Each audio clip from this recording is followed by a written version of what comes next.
Hello everyone, welcome to the Tim Booker channel. Wishing you all a pleasant listening experience. Today, the book I'll be interpreting for you is How to Stop Feeling Like *T. Subtitle: 14 Habits That Are Holding You Back from Happiness. In life, we all encounter setbacks and experience various negative emotions. People often attribute negative emotions to specific events that make them unhappy, like arguments with partners or criticism from bosses. However, the author of this book, Andrea Owen, believes that it's the underlying negative thought patterns behind these events that are the real culprits for negative emotions. Owen is a well-known American speaker and life coach who also runs her own online community, providing emotional guidance. She herself went through a rough patch due to a breakup, job loss, and other hardships, feeling that life had lost its joy and she lacked self-worth. She repeatedly asked herself, "How did I end up here? Why am I so foolish?" Later, Owen invested a significant amount of time in psychotherapy and realized that it was these negative thought habits that were making her unhappy. She also discovered that many people, especially women, are susceptible to these habits.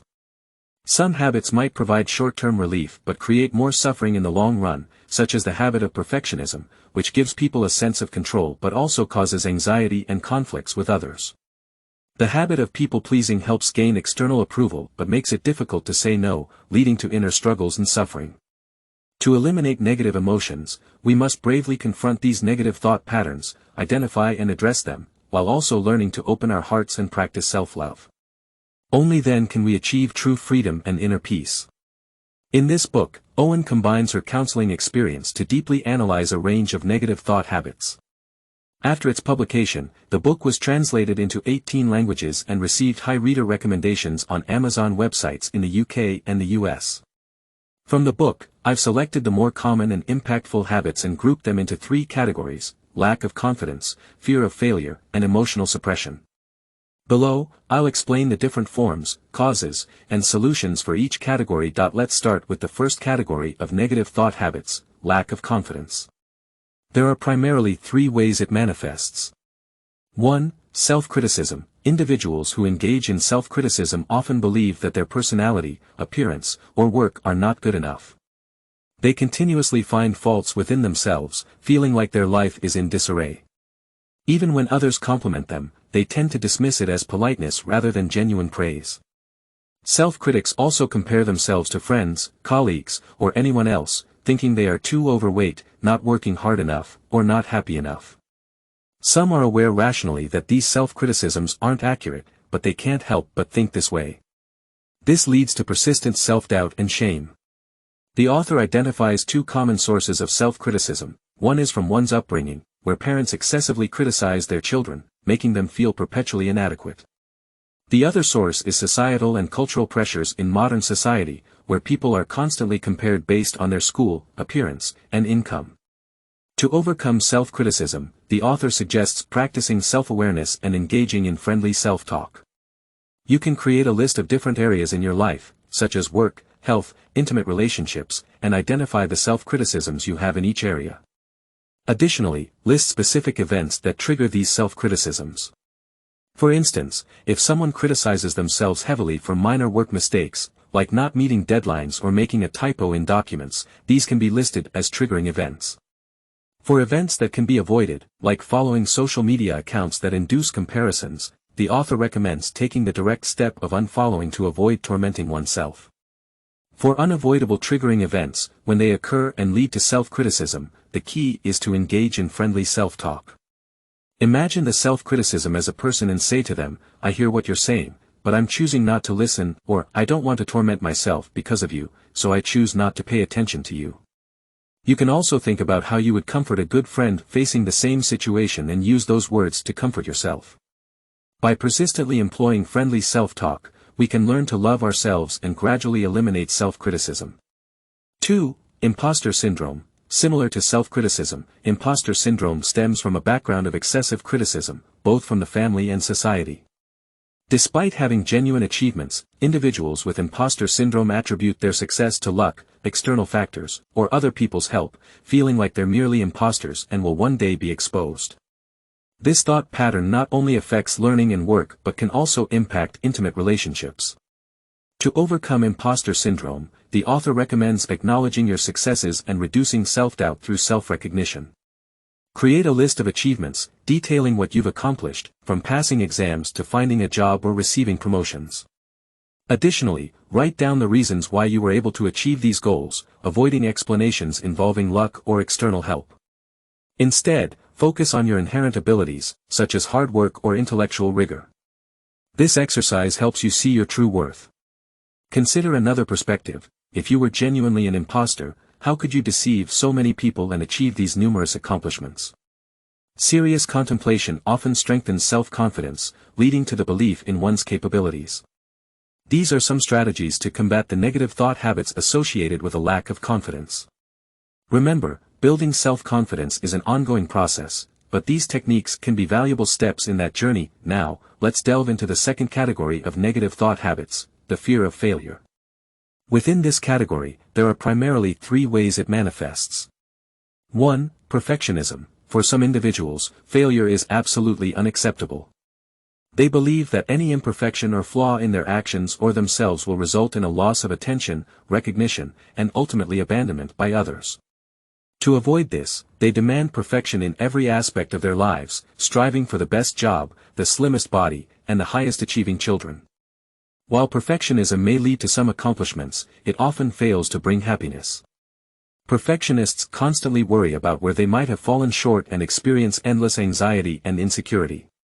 They also tend to exhibit a strong desire for control, trying to oversee every aspect of their lives. This control can lead to arguments and conflicts with others, as everyone desires autonomy in their lives. The author suggests that the formation of perfectionism is often linked to one's family upbringing. Some parents themselves are perfectionists, believing that if their children aren't perfect, they aren't worthy of love. Others may not be perfectionists, but if they have an exceptionally accomplished sibling, a child may feel the need to outperform to gain the same attention. To break free from the shackles of perfectionism, individuals can take two steps. First, they can compare the actual consequences of failing in a particular area to the price they pay for their perfectionism. For example, failing at work might lead to criticism from the boss, but perfectionism could lead to a series of health problems due to overwork or ongoing conflicts with family. By comparing these outcomes, many will realize that perfectionism doesn't bring a proportionate benefit. Second, they can allow themselves to relax and engage in less-than-perfect actions in the areas where perfectionism is most pronounced. For example, in the realm of education, they can permit themselves not to achieve the highest grades every time.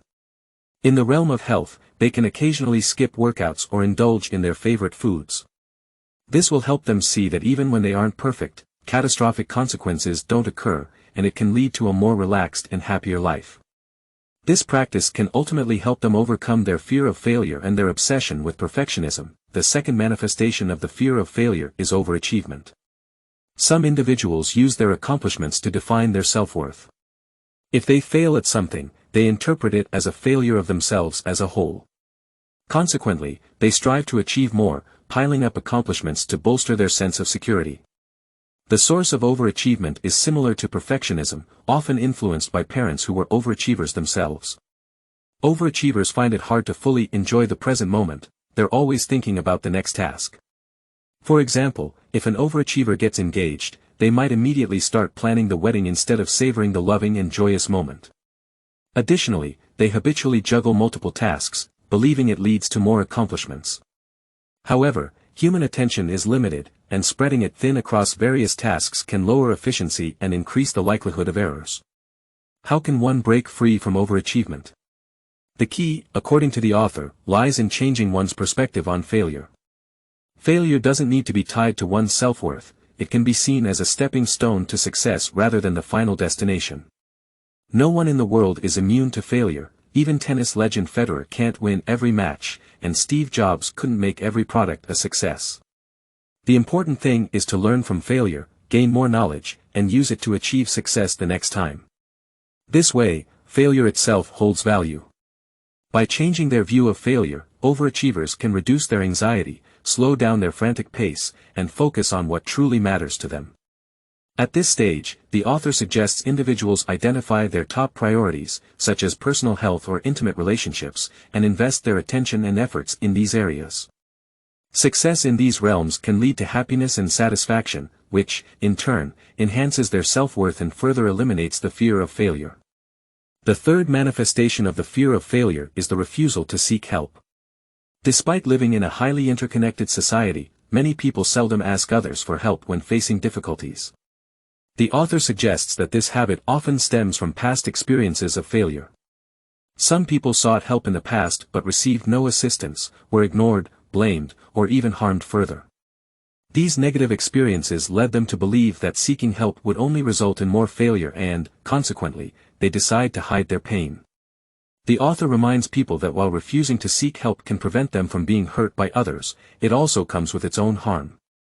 It prevents the development of healthier relationships and can lead to loneliness and helplessness in facing life's challenges. In the long run, taking the risk to seek help, even if it may lead to temporary discomfort, can be worthwhile. By persisting in seeking support, individuals can find trustworthy and dependable people who offer genuine care and assistance. To find such individuals, one can observe their friends and see how they communicate. Look for those who excel in empathy and understanding. Another approach is to reach out to a friend you trust and ask if they can listen without providing advice. Friends who willingly agree to this are qualified witnesses and can offer valuable support. Having discussed the three manifestations of the fear of failure, let's delve into the third category of negative thinking habits, emotional suppression. There are primarily two ways this is expressed.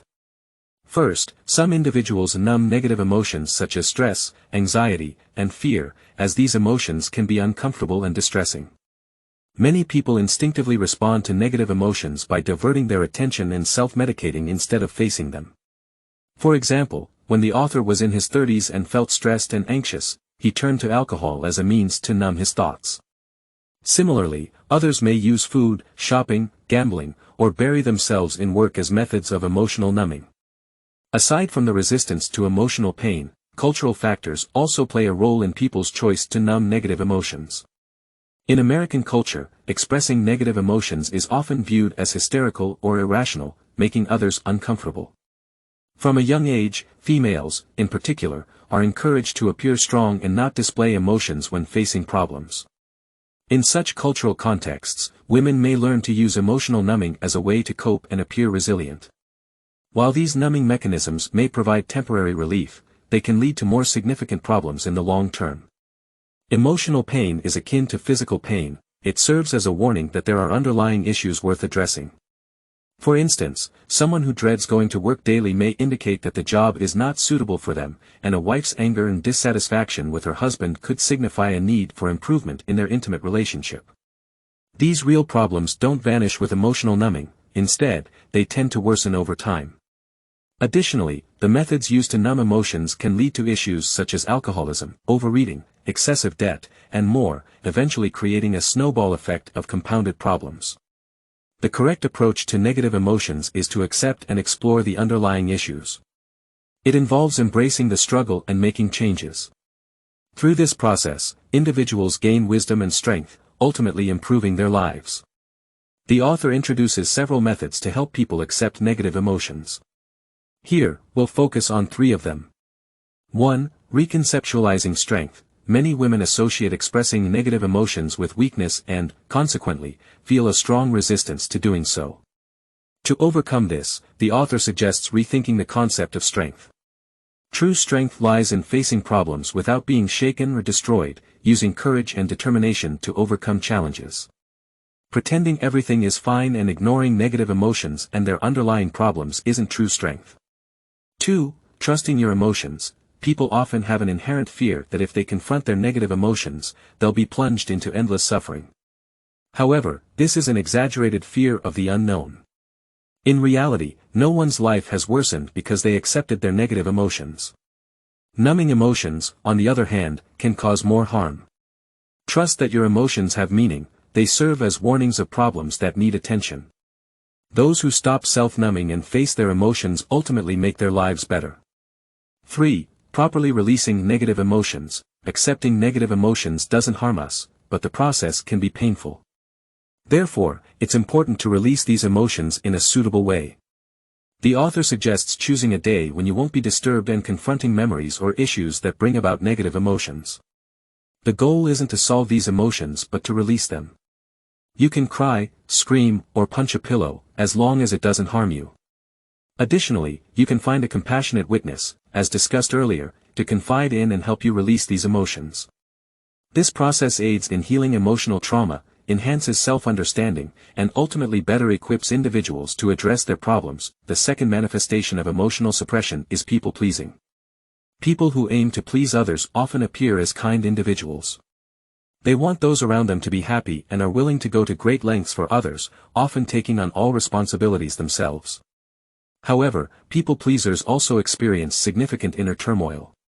They constantly suppress their own emotions, even when others' requests make them unhappy, unable to voice their objections, and compelled to carry out tasks they'd rather refuse. The author believes that the habit of people-pleasing stems from childhood upbringing. Parents set various expectations for their children, like being polite, working hard, or avoiding making a scene.